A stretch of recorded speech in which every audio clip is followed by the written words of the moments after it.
Good morning, Boker Tov. Welcome back to Parsha Perspectives for today.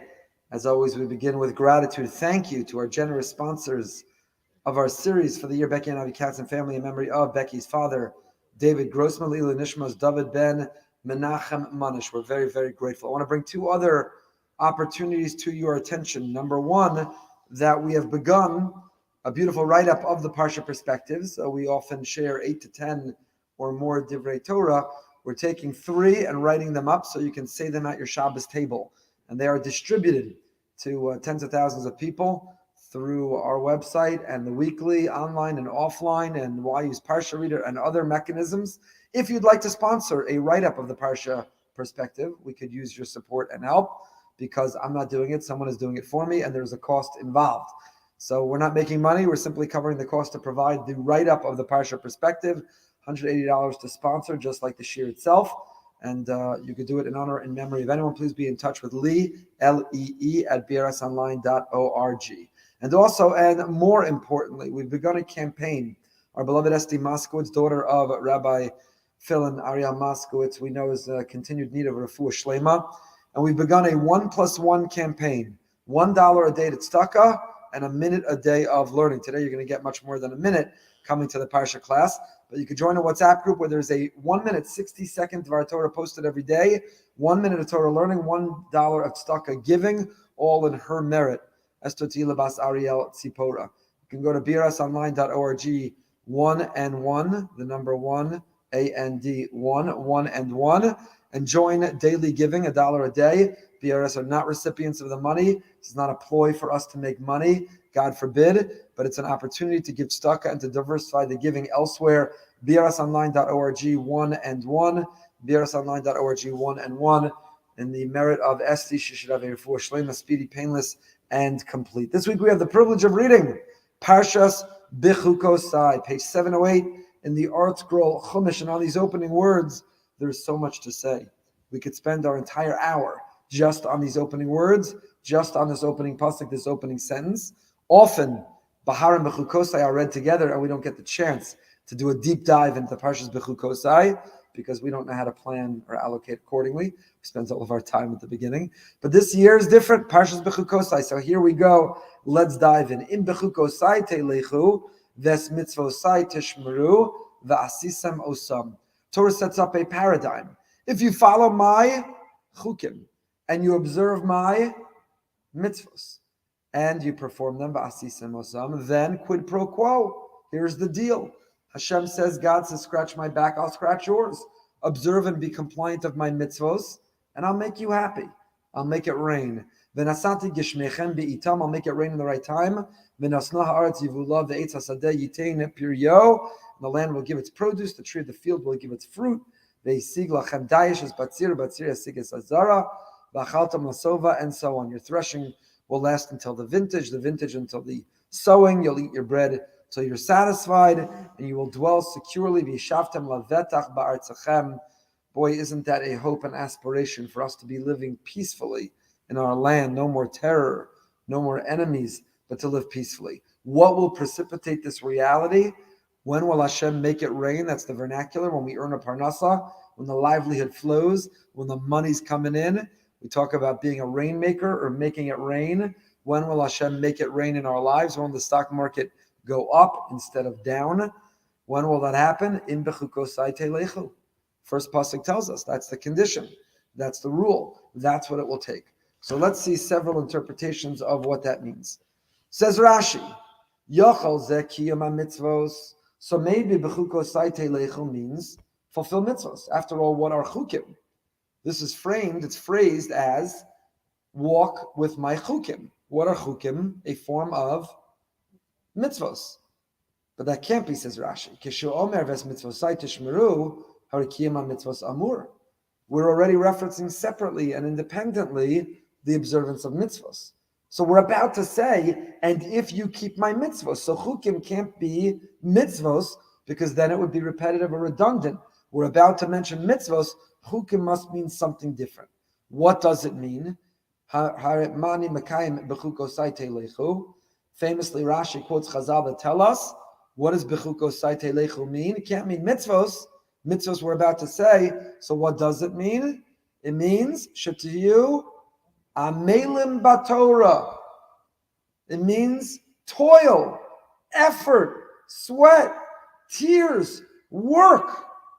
Don't have a casual attitude towards Torah. Don't take it lightly. Don't take it as something pedestrian. Amelis, effort and work and toil. How is that hinted to in the words Bechukosai telechu? I understand that it can't mean mitzvos because we're about to say mitzvos. Mitzvosai to Shmuel means mitzvos. Chukosai needs to mean something else. But how do I know it means amelis b'Torah? How do I know it means take a serious attitude and approach, effort, work towards Torah? So if Shmuel Rozovsky, Zatzal, the Rosh Hashiva of Panovich, says, in the word telechu, nemar shatzarech halicha v'isgadmus tmidas b'chaim. What does halicha means? To walk, to go. How does one walk? You put one foot in front of the other. You proceed, you make progress, you advance, you grow, you journey towards a destination. Litzodu lahafil b'malos haTorah, v'lios b'matzav tamidi shel aliyah. To be a holech, to be in halicha, to be following halacha, means to refuse to stand still, to never have arrived, to never be complacent, to never be done. But it means to make progress, to climb, to go. To be drawn to and to work on and to advance towards understanding the mysteries and the secrets and the revealed and the beauty of Torah. And how do you do that? With work. It doesn't come easily. Nothing in life that's worth it comes easily. We can't download Torah into our mind, and we can't be half asleep while we listen or learn. It takes work, and it takes effort, it takes commitment, it takes ambition, it takes aspiration, it takes drive. It takes drive. You have to be steigen. Telchu meant steigen. And steigen, said the Panovich Rosh Hashiva. It means to steig, it means to toil, it means to put in that effort, it means to work. There is no neutral. Florida, there are no hills. If you leave a car in neutral in Florida, it can remain there forever. You could go have lunch, you go to the Parsha, you come back. But if you're in Yerushalayim, the holiest place on earth, and you put a car in neutral, it's going to go downhill. You'll probably never see it again. And if you can catch up with it, what it will take to stop it and to make it climb again. In a place of hills, of holiness, there is no neutral. There is no having arrived. There is no apathy, complacency.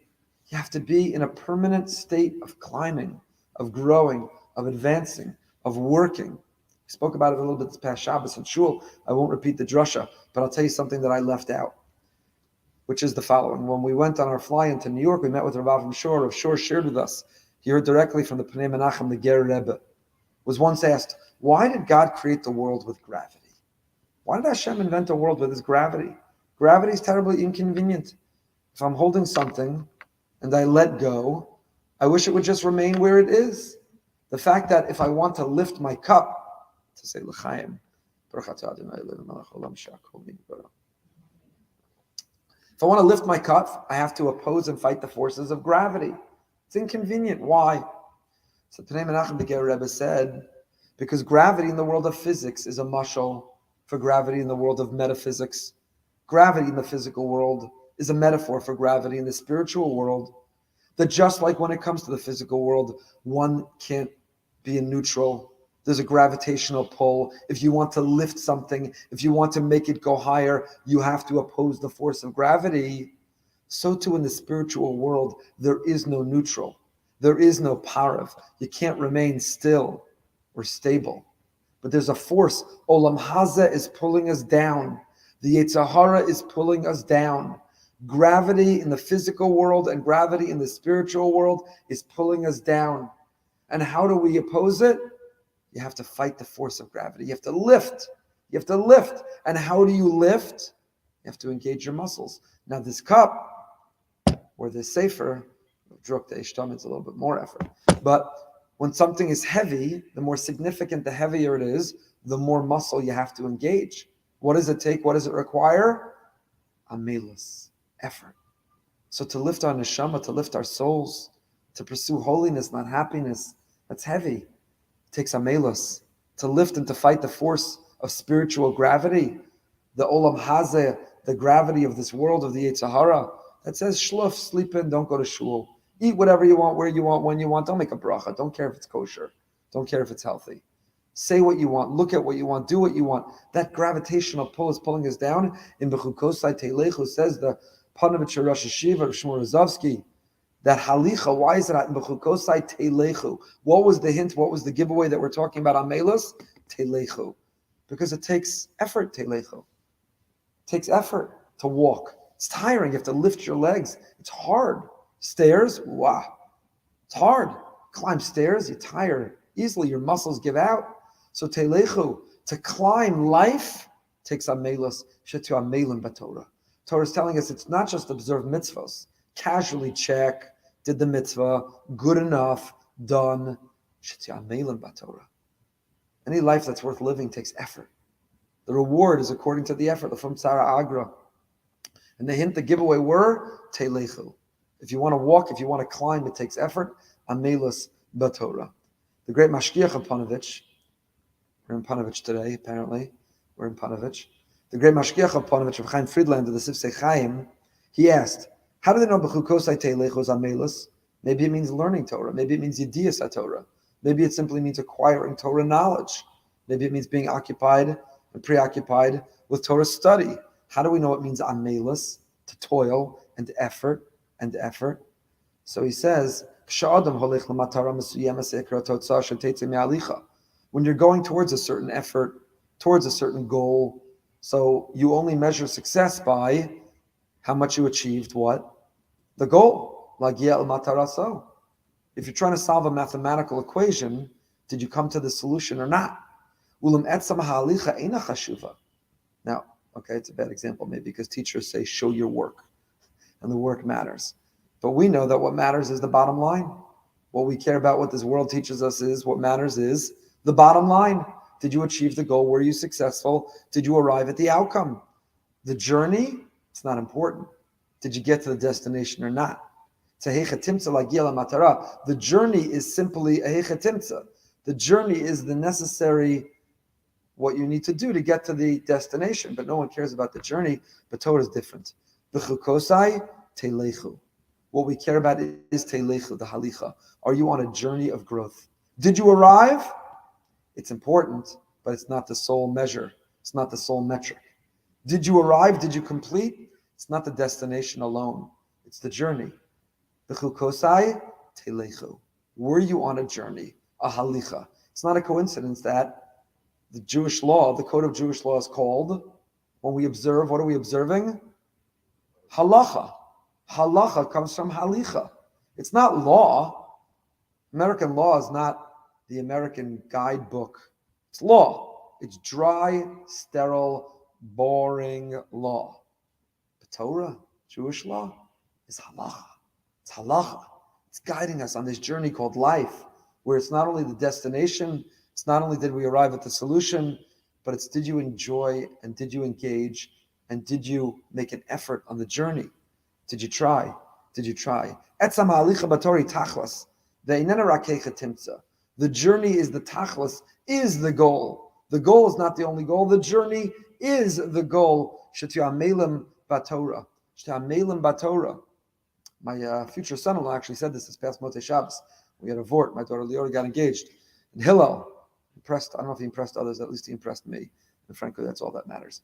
But he gave a beautiful Dvar Torah. And he quoted his Rebbe, Kalish, about an esrog. That an esrog, the Gemara tells us that the taste of the bark and the fruit is the same. What does that mean? It means the bark, the tree, is simply the means to get to the fruit.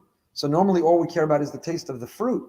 But here the bark and the fruit are the same because it's the effort, it's the journey, it's the growth of the bark of the tree that yields the fruit that also matters. That's the same, that we also care about, that we also taste from. We don't only care about arriving at the destination, we care about the journey. Halicha, halacha, teilechu.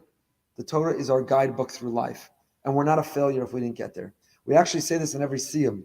Chaim points out in others as well. What do we recite in a siyum? Anu amelim, v'heim amelim.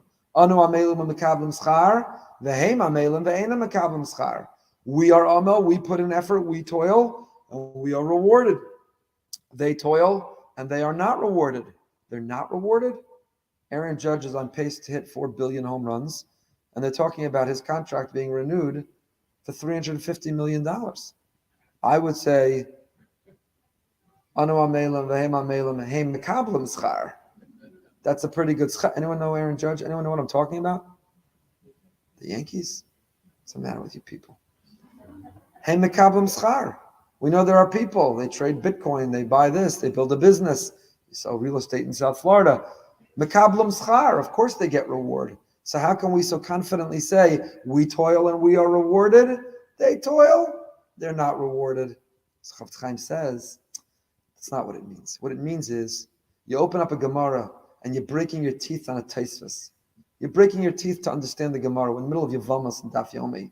Yevamos among the 3 most difficult Masechtas. It's a difficult Masechta. Parts of it are terribly, terribly difficult. You know the Masechta is difficult when you're relieved to get to P'tzua Daka and Krush Shafcha Sugyas. It's a tough Masechta. It's a tough Masechta. So you're breaking your teeth on trying to understand the Gemara. You're aspirational, so you're trying to get through a Tosfos, and you work on it for an hour, 2 hours, 4 hours. You listen over and over again. You listen to Rabbi Rosner, and you listen to Sri Bornstein, and you're listening to everybody. You're breaking your teeth and you can't get there. Did you waste your time? If you sit with a math problem, and every which way, without a calculator, you sit with your number 2 pencil, and you can't figure out the answer. 4 hours, 5 hours, 6 hours, you have scribbles. Did you waste your time? Yes. If you don't have the solution to the math problem, you have nothing to show for the 4 hours you spent on it. But if you broke your teeth on the Gemara, if you toiled in Tosfos, and you have nothing to show for it, you have everything to show for it. Those 4 hours were the best use of your time. You were engaged, you were working, you were on the journey, you were Bechukosai Teilechu. Stefanski, I don't want to leave out Stefanski's that. You were Bechukosai Teilechu. You were on the journey. So says Chaim Friedlander, the Sifsei Chaim, Bechukosai Teilechu. Amelis b'Torah is described as not learning. It's a journey. And it's not only the destination, it's not only the solution. Mekablim schar. Whether you understand or not, if you put in the effort, if you worked, if you toiled, that in itself is the goal. That in itself is the destination. The author of Slabodka has another interpretation, because it says later in the Parsha, Im lo te'ishmu li, if you don't listen to me. What's that talking about? We're going to talk about it more when we get there. But what does Im lo te'ishmu li mean? Yachal elu ha-mitzvos. Maybe it means that you neglect mitzvos. You're not obedient or compliant. You don't follow or keep halacha. But that can't be what it means. This is the inverse. It's the parallel to the beginning of our Parsha, to our opening pasuk. How could that not be what it means? Because the Torah is going to tell us, V'lo sasu es kol ha-mitzvah sa'ila. We're already going to say if you don't keep mitzvahs. So what does it mean? Lo tishmu. Lo tishmu can't mean not keeping mitzvahs, because we're going to say that explicitly in a moment. So what does in lo tishmu mean, says the Medrash? Lios amelim batorah. If you neglect putting in an effort, if you want it to come easy, if you take the easy way out in the passive way of learning, if you don't actually open up a chumash and learn the Parsha for yourself also, if all you do is listen to Parsha perspectives, then it's not much amelis. These are very comfortable chairs. Coffee, granola bars. If you're watching or listening at home, you're sitting back and you're comfortable recliner. That's not a lot of amelis. For me it is. I have to prepare this year. But for you, you get to just show up. So if you're not putting an amelis, no amelis b'Torah, that's im lo tishma'uli. You see that the brachos and the klalos, everything that comes in our parsha, the tochacha we're about to read, all results, the measure, the determining factor about how Hashem interacts with us, what kind of life we will lead, is all determined by what? Not if we keep mitzvos, because the assumption here is we're keeping mitzvos. What is it determined by? How we keep mitzvos. Do we do it the lowest common denominator? Do we get away with good enough, or do we strive for great? Do we have a casual attitude towards halacha and Torah learning? Or are we amal? Do we toil? Do we work? Do we push our boundaries? Do we leave our comfort zone? Do we try to strive to be greater and greater and lift ourselves higher and higher? Says the author of Slabodka that our measure of who we are and the determinant of the life we will lead is not only do we do mitzvahs, it's not only do we set aside time for Torah learning, but it's the quality of that Torah learning. Are we amel in Torah? I'll tell you another Dvar Torah. This is really a shmooze for yeshiva, but it's not. It's not only for yeshiva bachrim in yeshiva in life, kolol avrechem or yungalite. It's for you and me. It's for all of us at every stage. Arguably, we have more time now. Many who are retired or many whose life has slowed down. What do we fill that time with? We have this time. Gemara says, Mevatlan Talmud Torah Mipnei Mikra Megillah. Mevatlan Talmud Torah. If you're sitting and studying Torah, holiday of Purim comes, close the Gemara, get up and leave the base medrash, go hear the Megillah. The Mefarsh in the commentaries ask, 1 second, Mevatlan Talmud Torah Mipnei Mikra Megillah. We should abandon or Mevatlan, be Mevatel. We are nullifying Torah to go hear the Megillah. Last I checked, where's the Megillah? Where is it printed? Among what book? The Megillah is a book of Tanakh. The Megillah is Torah. Isn't that a fulfillment of Torah learning? What do you mean, Mevatlan Talmud Torah Mipnei Mikra Megillah? If you're in the base medrash and you're steiging ice and it's time to hear the Megillah, it's Purim, close the Gemara, bittul Torah, to go hear the Megillah. Bittul Torah? You're going to hear the Megillah. The Megillah is one of the 24 books of Tanakh. How is that bittul Torah? Ravadi Yosef has a little sefer in there. He and others answer. You know why that's called bittul Torah? Because when you're listening passively in shul to the adorable story of Purim, of the Megillah, but you could be breaking your teeth on a taisus.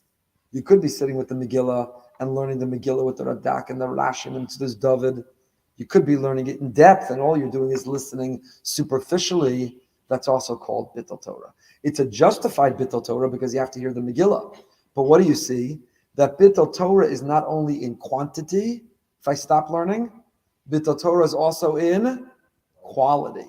If I'm not pushing myself to learn the depth, the profundity that I can, that too is bittul Torah. It's a pretty high standard. We are a nation of overachievers. We're not satisfied with good, but collectively we strive for great. That's our Parsha. Imlo tishma'uli means not that you didn't learn. You're like, what do you mean? Imlo, you're gonna get upstairs. Hashem says you didn't listen to me. So I didn't listen to you. Hashem says, yeah, you didn't listen to me. That's why I didn't make it rain. Literally or metaphorically, I didn't make it rain in your life. You didn't listen. I didn't listen. I learned the daf yomi. I went to the daf. Then I went to the Parsha shir. Then I went to the afternoon kolol. Then I put on 17 shiurim at home. When I went shopping, when I walked around the circle, when I cooked. I didn't listen to you? What are you talking about, Hashem? Hashem says, yeah, you did that. And if that's all you could do, that's amazing. And you get enormous credit for that. And I'm not minimizing that or disparaging that whatsoever, particularly if you listen to my shiurim. But what I'm saying, says Hashem, is beautiful you did all that. But could you have pushed yourself more? Could you have done more? Could you have challenged yourself to have a chavrusa, to open a sefer, to learn in a different way, in a higher level? To click the advanced shir, not only the beginner when you were listening? That's on Meilus B'Torah, and that is the measure. Kotzker, share one more insight, and then we'll move past this first pasuk. Kotzker Rebbe. Oh, I love the Kotzker. Zok the Kotzker. In our Parsha. Quotes a Medrash. Bechukosai Toiling. The Medrash says that our opening words in Bechukosai Toiling are an allusion to a pasuk in Tehillim. Tehillim Parakuf Yutes, pasuk Nuntes. Chishavti derachai va'ashiva raglai el eidosecha. Chishavti derachai, I thought about my way, va'ashiva raglai el eidosecha, and my feet took me towards your testimony. What is David saying? Zok the Medrash, says the Medrash. You know what David meant when he wrote this word, this sentence? Omar David, Ribono Shalaylam, Hashem b'chol yom vayom eisi mechashiv omer l'makom ploni ani holech. Vayaraglai mevios osi lebate knesses lebate midrashos. And that's what it means. Vashiva raglai elei dosecha. Hashem, every day I wake up and I'm trying to go to work. And I'm trying to go to the gym. And I'm trying to go to the supermarket, to shop. But you know what happens? I can't help it. My feet on autopilot, they take me to the base medrash. They take me to the shul. I'm trying to go to these other places, but Ashiva raglai elei dosecha. My feet are taking me back to the base medrash, back to the shul. Ask the Kotzker Yesh Lavin, how could it be if in my abirtzona v'daita laleches labeis ploni lamakom ploni? Come on, we know neuroplasty, neurologists. Your brain is telling your legs what to do. Don't blame your legs on leading your brain. Your brain's in charge. It's called the Rosh. It's the head. It's in charge. So the brain says, go to the gym, go to work, go to the supermarket. How is it that the feet don't listen? How are the feet defiant? How do the feet lead to? If you really are stating, says David HaMelech, if you, David HaMelech, really want to go elsewhere, how is it working that your feet are taking you to the Beis Medrash? Listen to the Kotzker. Im ha'adam machashev drachav, afilu b'dvarim hagashmiyim, nosnim lokoach lishtokek l'Torah kedusha. If you are calculating your ways, even your physical actions are Torah, then you turn wherever you go into a Beis Medrash, a Beis Knesses. What a Kotzker. It's not that David didn't arrive geographically where he meant to go. It's rather where he meant to go becomes altogether different, is elevated, is transformed, because his mind makes everything a Beis Medrash. At the supermarket and at work and in the gym, through the conversations you have, through what you're thinking about, through the prism through which you filter and see all that happens, it's all in the context of Torah and Avoda. You transform everywhere you go into a Beis Medrash and a Beis Knesses. That's what David HaMelech was saying. That's what the Medrash means. Im Bechukosai Teilechu. Teilechu means not just when I'm in shul or when I'm in the Beis Medrash that I'm engaged in religious activity, and then is my secular life. But rather, if I'm a religious personality, if I'm a ben or a bas Torah, everywhere I go is a Beis Medrash of life. I feel like that as a rabbi, because everywhere I go is drasha material. Whatever's happening in life is drasha material. Over Pesach, Yisrael Rebbe concert that happened, you may have heard of. Whatever, he was a few songs in, neighbors complained, the police came and shut it down, they took him off stage, and my dear friend Rabbi Giver's son, Chaim Giver, was sitting a couple rows in front of me, and he turned around to me and he said something only a rabbi's child would say. He looked at me as they led Yisrael Rebbe off stage and abruptly ended this concert, to the dismay of many people. He turned around and he said to me, drasha material. Only a rabbi's kid would say, drasha material. That's how we live life. Everything is a Beis Medrash for drasha material. But you don't have to be a rabbi to approach life and live everything and say, what's the Torah message? What's the Torah idea? How does this connect to the Torah that I've learned? David HaMelech turned to every place he went into a Beis Medrash. Kotzker doesn't say this, the Slabodka Rebbe does, but that's what David HaMelech also means when he says, David HaMelech says, I want to be in Kol all of life. That's what David HaMelech wants. He's a warrior. He's got to go to battle. He's a king. He's in charge of the people. What do you mean, Shivti B'Veis Hashem? And nobody, I don't care how generous your parents or in-laws are, nobody could sit in Kol their whole life and learn literally all day. Got to go to the bathroom. You have to eat and sleep. You have to shower and bathe. You have to do other mundane activities. So how can you say Shivti B'Veis Hashem Kol Yimei Chayai? Says the Slabodka, consistent with the Kotzker, what he's saying about David HaMelech. What David HaMelech was saying was, not that I want to be in shul or Beis Medrash all day. I want wherever I go to become a Beis Medrash. I want to feel your presence. I want to connect with you. I want to be living and learning you wherever I am. Shivti Beis Hashem Kol Yimei Chayai. Hashiva Raglai El Eidosecha. My legs, my feet, what could I do? They brought me. So wherever I went was a Beis Medrash for you. That is life. Okay, next pasuk. Chavav, Per Chavav pasuk Daled. We read, V'nasanti kishmechem be'itam. Ooh, it's going to rain in the right time. What does that mean? It's going to rain in the right time. What does that mean? What's the right time for the rain? What is the right time for the rain? Says Rashi, be'itam. B'shash ein derech b'nei adam latzeis. You know when the right time is for it to rain? When you don't plan on leaving your house. Hashem is going to time the rain when you're not out and about. That's when he's going to make it rain. So when is that? When is the best time? Kegon v'leile revi'iyos u'v'leile shabbosos. What are the revi'iyos? Sunday night through Wednesday night. That's what it means. That's when it's going to rain. And late Friday night. Why is that the best time for the rain? What does that mean? What does that mean? So says Rashi, you know what the bracha is? You need rain. We need rain. but rain is also inconvenient. So Hashem will give us both. We'll get the rain, but at convenient times. Like a sprinkler you could set to go on while you're sleeping, so it doesn't spray you while you're getting into your car. Kodesh Baruch Hu sets the sprinkles of the world, the rain, that they operate in a time which is not inconvenient or uncomfortable for us. And when is that? Sunday night through Wednesday night and Friday night. Why is that? That's what Rashi says. So why is that? So I'll tell you from the Sefer Letzidcha Elyon, they turn Friday into Erev Shabbos Vort. That, I'll tell you right now, I may reuse during Friday, turn Friday to Erev Shabbos. It's so beautiful. Listen to this Vort. Why is that? Why is it then? So we see this comes from Medrash. B'ita b'Revios o enel ba'arvei Shabbosos. Amru, shanu kishnoni Elyon, gesham yordim ba'arvei Shabbosos enel simen klala. Persha arash v'aray, which kavanas b'Revios persha ad yom revi. Shekol yom mitchilas hashavua ad yom revi, hu yom brachal yiridis geshamim.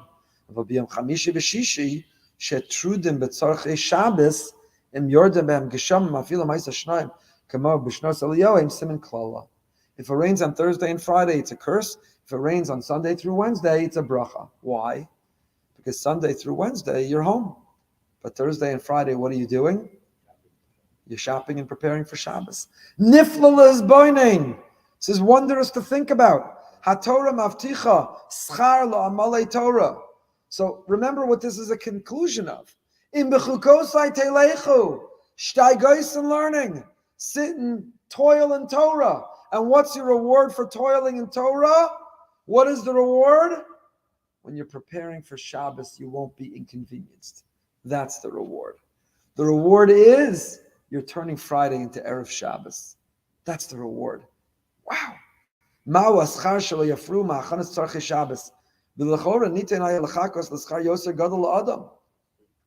schar. That's schar. Schar is make my bank account explode. Make my portfolio go up. Give me Aaron Judge's new contract. That's schar.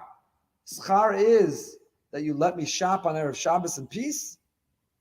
So you know what the answer is? For a Heilige Yid, that's schar. That's what you long for and look to. You don't need a bigger house or a nicer car. For a Jew, you know what you want? Help me turn Friday into Erev Shabbos. That's the schar. Amelus and Torah, the schar for a life of Amelus and Torah is being able to turn Friday into Erev Shabbos. Isn't that beautiful? Isn't that incredible? That is the schar. Peaceful ability to turn Friday into Erev Shabbos. I told the story in Turn Friday into Erev Shabbos. I don't remember if I told it in the Parsha Shir, but when the Rebbe met with Rabbi Feinstein, Zatzal, he said, our fathers were close, we barely know each other. We'd love to, we should really spend time. And Rabbi said, absolutely, I'd love to see you. So the Rebbe said, how about Thursday night? Thursday night was a good night. So Rabbi Feinstein told the Rebbe, I can't. Every Thursday night, my wife gives me a shopping list, and I do the shopping for Shabbos at the grocery store. And I told that story in an email. I got an email from someone who lived on the Lower East Side who told me that Thursday night you knew if you went to the supermarket, you saw Rav David Feinstein, the Gadol of America, arguably the biggest posek in America, and he was pushing a cart through the supermarket aisles shopping for Shabbos. Because for a holy Jew, the reward for Amelis B'Torah is getting to go to the supermarket on Erev Shabbos. That's the reward. Not I delegate it to someone else. Not I'm too busy, don't ask me to do it. For Rav David Feinstein, the schar of Amelis B'Torah of In Bechukosai Telechu was Yishmechem Be'itam. Let it rain Sunday through Wednesday, Thursday night I go to the supermarket. Hashem, let it not rain. The Lower East Side, you have to say, let it not snow. Kodesh Baruch Hu, let no one steal my hubcaps. Lower East Side is a whole other set of tefillos that you have to say. Hashem, let me turn Friday into Erev Shabbos in peace and in serenity. And that is the reward for a holy Jew, for a Gadol Ador, for Im Bechukosai Telechu. Geschmack, no? Absolutely incredible. Absolutely incredible. So incredible, I may repeat it again, it turned Friday into Erev Shabbos. Pasuk Beis, Pasuk K. Moving right along, third Pasuk. We read, threshing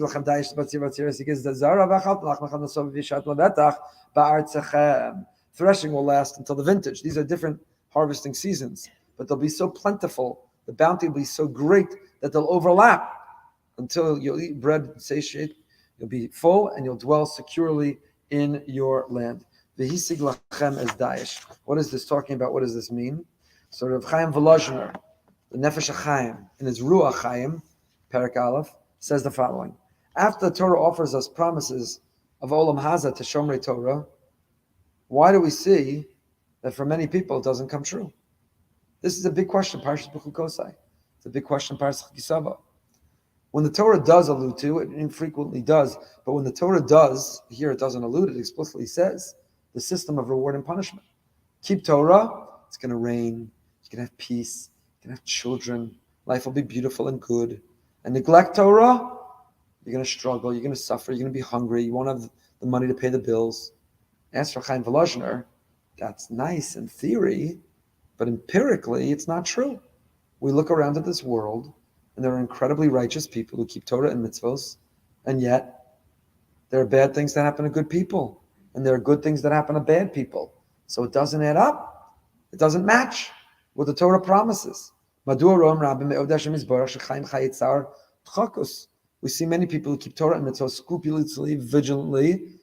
They're amel, and they're yaga, they're toiling in it, and yet, where are the brachos? Where's the rain? Where are the children? Says Chaim Volozhin as Ruach Chaim. Asiyas ma'isa mitzvahs ma'ora kolachem Yisrael shefa atzim shel tova u'bracha b'chol ulamos. Torah doesn't promise that when you do the right thing in the flow of blessing into this world, that you will be the recipient of the flow of blessing. It's that you are the catalyst for the flow of blessing. You open the pipeline. You open the channel. How much of it you get, that's still up to Hashem. How it works in this world and the next world. There are bad things that happen to good people in this world, and they have a Lichtenstein and a Meir Gan Eden. The bad in this world leaves them only pure good in the next. And there are bad people who have good things happen in this world. They're living up all their Gan Eden in this world, and there's nothing good left for them or waiting for them. We don't know Hashem's calculations. We don't know how He works. And when the Torah here promises that if you are well behaved and you're good, then good things happen, it doesn't mean good things happen for you. It means that you are responsible for the good things that flow and come down into the world and into the universe. And he says, Chaim Volozhin, that's what the Gemara means in Brachos. Kol ha'olam kulo nizon b'shvil Chananya b'ni, v'chanina b'ni, dailo b'kav ha'charuva me'erev Shabbos la'erev Shabbos. Gemara quotes that Kol ha'olam kulo nizon b'shvil Chanina b'ni. The whole world is sustained by my son Chanina, but Chanina, he lives with carobs from Friday to Friday. He lives with kale. He eats gurnish, he eats nothing. He subsides on the worst punishment for man from Erev Shabbos to Erev Shabbos. So while he is sustaining the entire world in his merit, he subsides and subsists on next to nothing. Says the Shlah Kadosh or Yishaya Levi Horowitz, Bishvil. What is the word Bishvil? Kol ha'olam kulo nizon bishvil Chanina. What do you mean, Bishvil? It means Lashon Derech V'Tzinur, Kamo Shvil Harabim. Bishvil is like a shvil. What's a shvil? A pathway, a channel. Bishvil means that in Chanina's merit, there's a channel. The tzinoros open up, the pipes of holiness, of blessing, the shefa bracha, the bounty of bracha, they flow down to this world. Bishvil Chanina B'nei. But Chanina B'nei, Dailo B'kav Charuvim Erev Shabbos L'Erev Shabbos. His lot in life, he's mistapik b'muat. Chanina B'ni has very little and is satisfied with little and needs little and doesn't challenge the calculations of Hashem. So where's the fulfillment of Parshas Bechukosai? That if Bechukosai Teilechu, then V'nasati Geshmechem B'itam is not for the tzaddik himself, but he for society, he for the rest of the community is the one who brings the shefa bracha. Is the one who brings the shefa bracha. And this, says Chaim Volozhin, is how you understand the Gemara in Chagiga. Gemara Chagiga Tezvav says, Zacha tzaddik nata chelko b'chelik chaveru b'gan Eden. If a tzaddik merits, he gets his portion and the portion of his friend in Gan Eden. That doesn't sound very nice. The tzaddik, the righteous, receive not only their portion, but they chaparayim the portion of their friend also in Gan Eden. I'm throwing in every Yiddish word I know today, if you didn't notice, by the way. I'm almost at the end of my limited list. They take their portion and the portion of their friend. Why do they have the right to take a portion of their friend? So it says Rav Chaim Volozhin, "B'chilek shaharasha lakach mimenu ba'olam hazeh, t'mura zeh yikach es chalko shel harasha b'gan Eden." Where did the shefa bracha that the Rasha took in this world come from? in the merit of the tzaddik. So now when the tzaddik gets to Gan Eden, it's time to collect. Now he collects the corresponding portion that he gave up from the Russia in this world. Maybe you're not fully satisfied, but I think this is the beginning of a path. And I think it's a beautiful insight, is that how do we understand this Parsha? It seems empirically to be not true. The answer is it is true. You'll say that Reb Chaim Kanievsky lived in squander and poverty. He lived with next to nothing, in simplicity. We know other righteous people who suffer with very hard and difficult lives. I won't say them by name, but there are Rosh Yeshiva and Tzaddikim whose Torah we quote, who have several children with disabilities, who have countless challenges, financial and otherwise, and you say, I don't understand it. The Torah they produce, these are the most righteous. Why are they suffering? The answer is the promise of the Torah is fulfilled.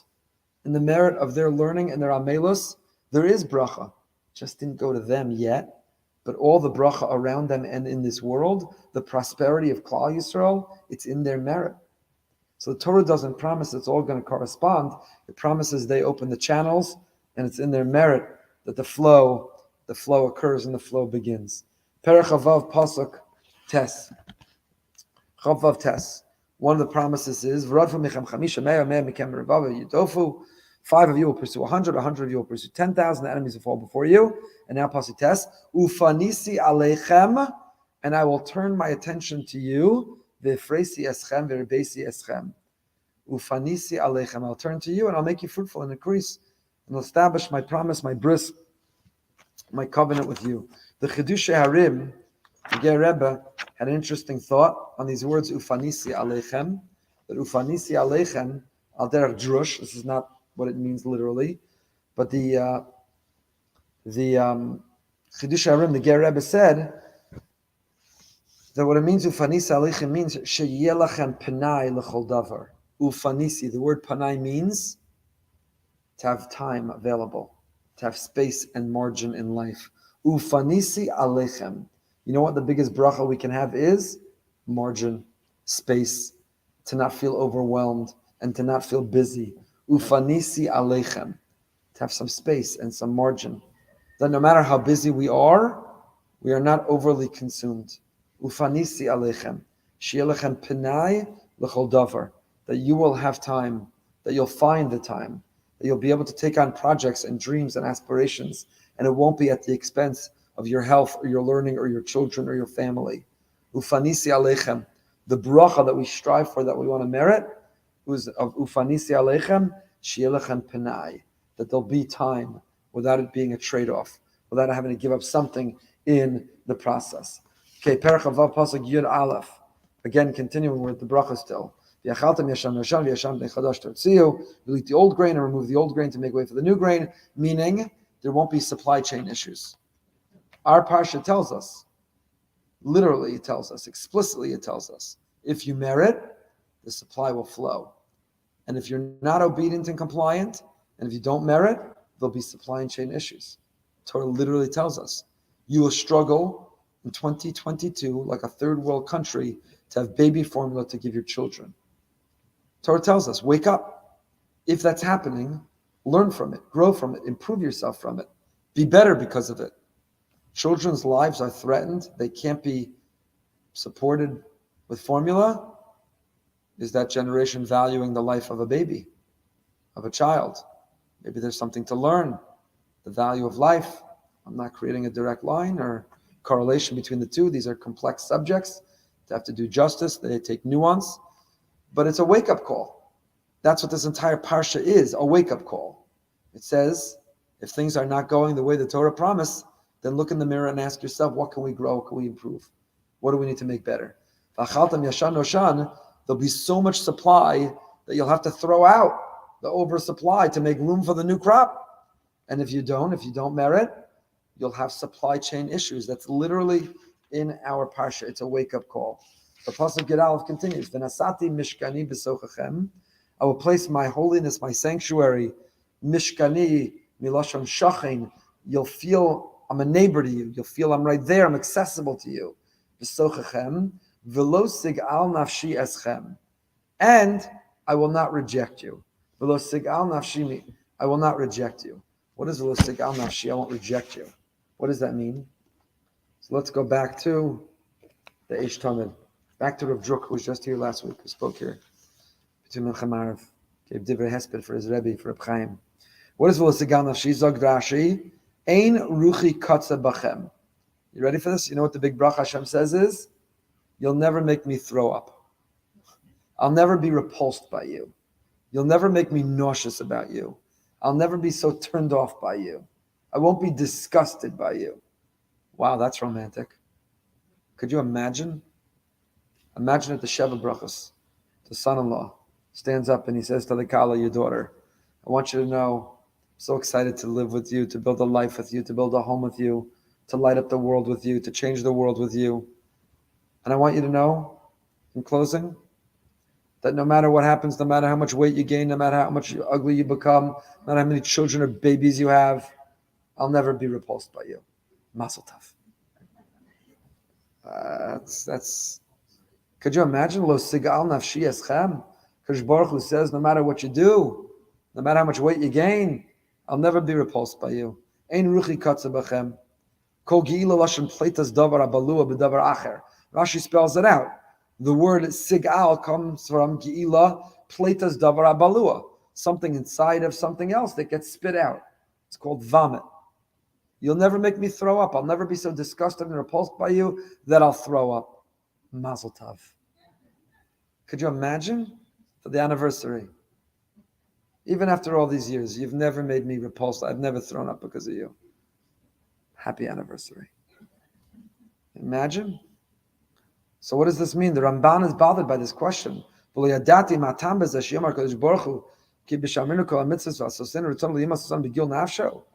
And the Ramban gives derech al derech hasod. The Ramban gives a very mystical, very difficult to understand answer. So what does it mean? So the Rav Druck in his Eish Tamid, we didn't get to this last year, that's why I'm saved it for this year. What does that mean? What does that mean? So he quotes from his father Avi Mori from the Drash Mordechai, of Mordechai Druck. When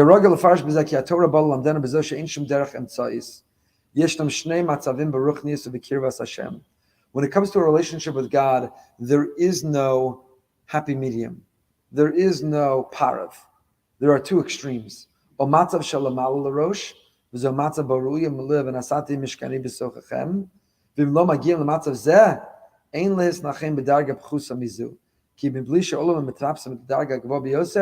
Alul meredes mata mata at shemagim chalul matzav nor zakash baruch hu kviachol omer v'gol nafshi eschem chas v'shalom v'chein alinu ladas yisod zeh she'enes b'ashar shem darga ruchnis. The Talmud Lishav lalas rak mala mala. There is no middle category. There is no neutral. We either are feeling His presence with us, or we have spit Him out. We have vomited Him from among us. There is no neutral. We're either living our lives that Hashem wants to dwell with us, or we're living our lives that we've not made room for Him, that He wants no part of us, that we have vomited Him out and He has vomited us out. We're either in love and living with love and showing love, or there's hate, there's repulsiveness, there's distance. Those are the two extremes. Adam lo zakayu lashras hashchina, aval kol panim gam lo magiya lo sheigal lo so b'machshava zubah Torah lafkia. Ein matzav beiniyim kazeh. There is no middle category. There is no middle. There is no middle. He says that's why in Parshas Kisavo, which complements, that's the tochacha there, l'rosh velo lezanav. That's it. You're either the head or the tail. You can't just be the rib steak in the middle. You can't be the flanken. You're either the head or the tail. The answer is yes. In a relationship with Hashem, you're either a head or a tail. That's it. There is no middle ground. And he goes on and gives many other examples and evidence there is no middle ground. I would humbly submit to you a different answer. And what we were just mocking a moment ago is in fact very romantic and very beautiful.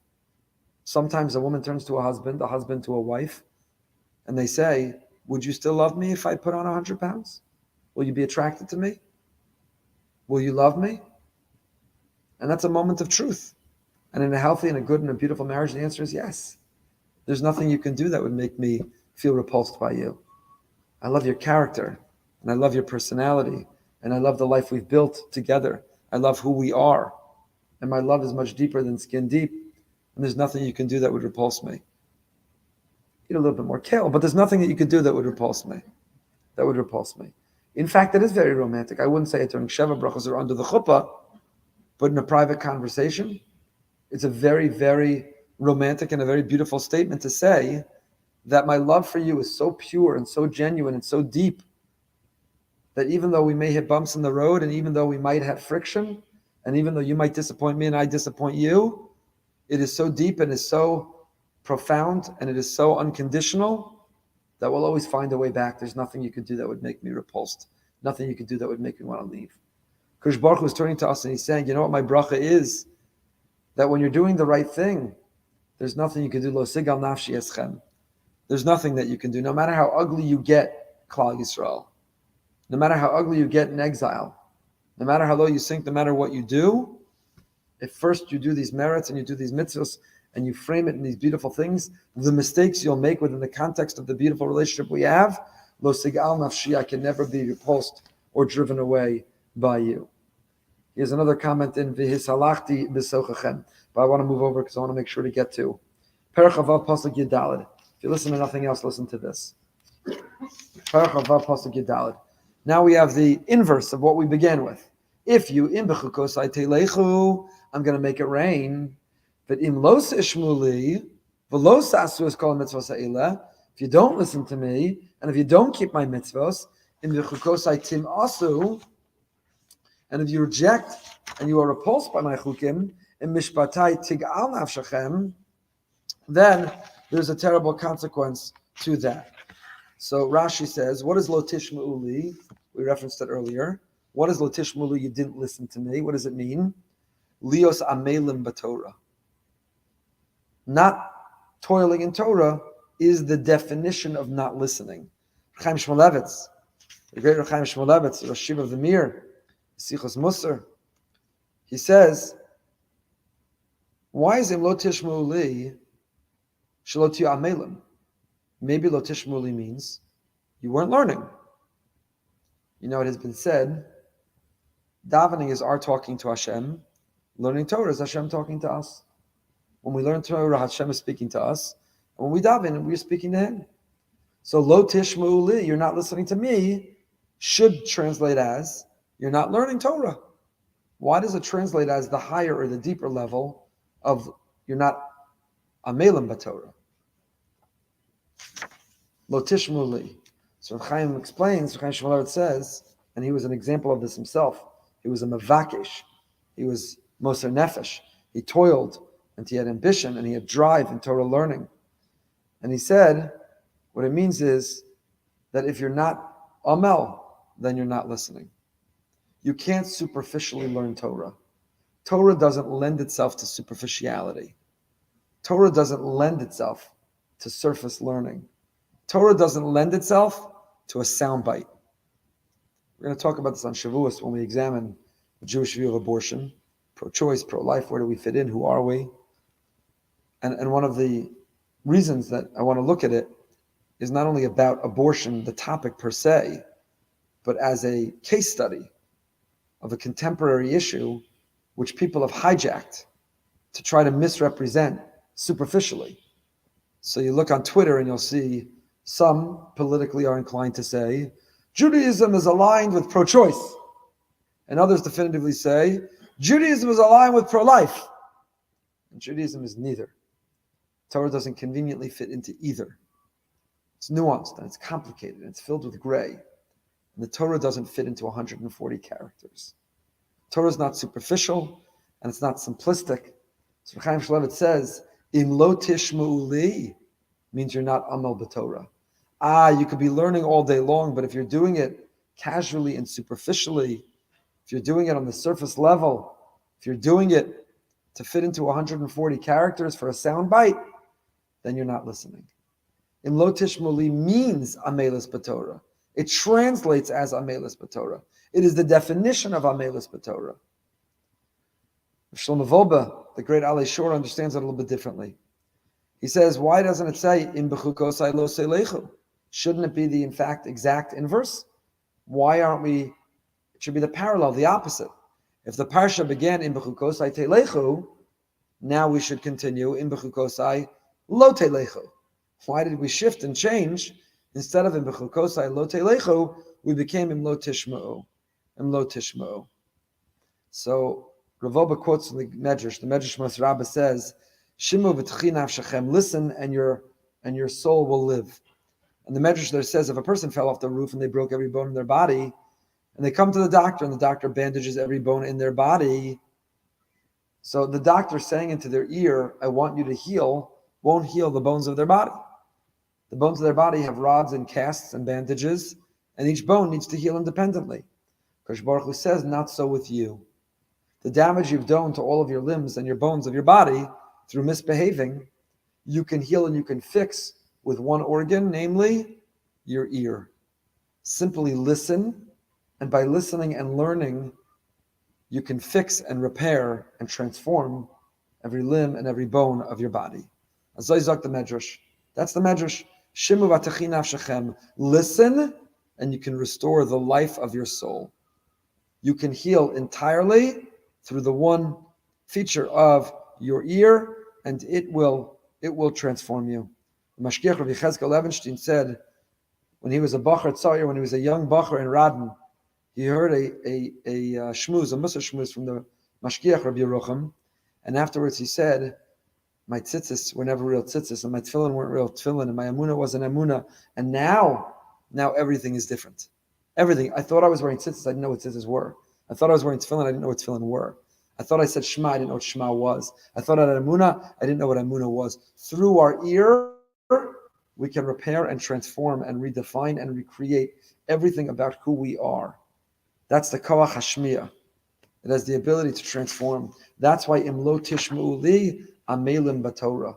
Through our ear and through that amelos, it lifts and it changes. But it has to be beyond just the surface. It has to be beyond just learning the data and the statistics. It has to be something so much more. Lichtenstein Zatzal, Rabbi Lichtenstein writes the following. A couple of years after we moved to Yerushalayim, I was once walking with my family in the Beis Yisrael neighborhood where Mr. Zalman Meltzer used to live. For the most part, it consists of narrow alleys. We came to a corner and found a merchant stuck there with his car. The question came up as to how to help him. It was a clear case of priko te'ina, which is a halacha in the Torah, helping one load or unload a burden. There were some children there from the neighborhood who, judging by their looks, were probably 10 or 11 years old. They saw the merchant was not wearing a yarmulke. So they began a whole pilpul based on the Gemara Psachim Kuf Yud Gimel, whether they should help him or not. They said if he walks around bareheaded, presumably he doesn't separate Shumas and Maisros. So he's suspect of eating and selling untithed produce. And therefore maybe the halacha priko te'ina of helping him doesn't apply. So Lichtenstein says, he writes, I wrote Rav Soloveitchik, his father-in-law, a letter at the time, and I told him of the incident, and I ended with the comment, quote, children of that age from our camp would not have known the Gemara, but they would have helped him. My feeling then was, why, Ribono Shel Olam, must this be our choice? Can't we find children who would have helped him and still know the Gemara? Do we have to choose? I hope not. I believe not. If forced to choose, however, I would have no doubts where my loyalties lie. I prefer they learn less Gemara, but know to help him. It was an interesting insight and story. Of course, Rav Lichtenstein aspires that we produce children who do both. Know the Gemara, and then instinctively kick in to help. We should want to produce both. It's an interesting challenge, which one and so on. But when I saw this, it also reminded me. That's exactly what our pasuk is telling us. Im lo tishma'u, amelim b'Torah. The amelis b'Torah has to lead to a tishma'u, where our organs and limbs kick in to put it into practice. And it reminded me also a story of the Alter Rebbe. The Alter Rebbe is a famous story. Alter Rebbe was once at home immersed in his learning, and he heard the cries of a baby. So what did he do? He stopped learning, and he went down the stairs, and he lovingly picked up his grandchild who had fallen out of his crib. And he held the baby, and he rocked the baby, and he soothed the baby until the baby stopped crying. He put him back in the crib, and he rocked gently for a short while until he fell asleep. And the Alter Rebbe's son, Rav Dov Ber, who had become known as the Mittler Rebbe, was in the room as the baby, same room, but was so engrossed in his learning that he was oblivious to everything that was happening. There's different versions of the story. He was in the next room, and the Alter Rebbe was in the third room, whatever the version is. The Mittler Rebbe was in the room closer to, or the same room as the baby.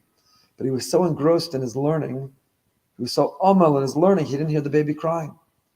So when the Dov Bear finally felt his father's presence, and he looked up at his father, the Alter Rebbe, his father gave him Musar. And he said, you should never ever be so engrossed in Torah learning that it causes you to not hear the cries of a baby. Put differently, learning which prevents you from hearing a baby crying is not Torah learning. That's not Torah learning. Torah learning should make you more sensitive to hear the cries of a baby, not deaf to it, not less of it. That's in Lo Tishmu'u. That's what our Parsha is telling us. In Lo Tishmusha, you were not Amal b'Torah, because if you were Amal in Torah, you'd hear the baby crying. Amal b'Torah doesn't mean you don't hear the baby crying. If you were Amal b'Torah, you'd hear the baby crying.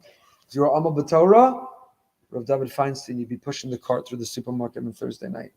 If you're Amal b'Torah, you'd be wanting to turn Friday into Erev Shabbos. If you're Amal b'Torah, you'd be kicking into action. You'd be putting what you're learning into practice, into actual practice. All right, we ran out of time, but I'll tell you what you're missing. At the end of the Parsha, we have a promise. First of all, it's strange. It's in the middle of the Tochacha. We're in the middle of the harsh rebuke. Perach of Pasuk Mem Beis. I'm just going to ask it as a question. V'zacharti es brisi Yaakov es brisi Yitzchak v'af es brisi Avraham es kor v'aretz es kor. We say this in our slichos, so it's worthwhile to know what it means. One day, when I'm 118, we'll be up to consider slichos. One day. We say in the Parsha, we say in Slichos, I'll remember my bris with Yaakov, and even my bris with Yitzchak, and my bris with Avram I'll remember, and the land I'll remember. Why is Hashem giving comfort in the middle of the Tochacha? I'm going to destroy you, I'm going to kill you, you want a baby, your children will die, you'll be at war, you'll have no peace of mind, you'll be on the run. But I remember, what is it doing here? It's out of place. And why is it in the reverse order? Why are you remembering Yaakov, and then Yitzchak, and then Avram? And why are we equating the bris with the land with the bris with our forefathers? What is that all about? We'll set it aside. Mir Hashem, we'll do it next year.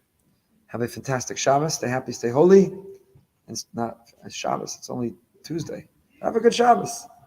Every day is Bechinas Erev Shabbos. Have a great Shabbos. Have a great day. Stay happy, stay healthy.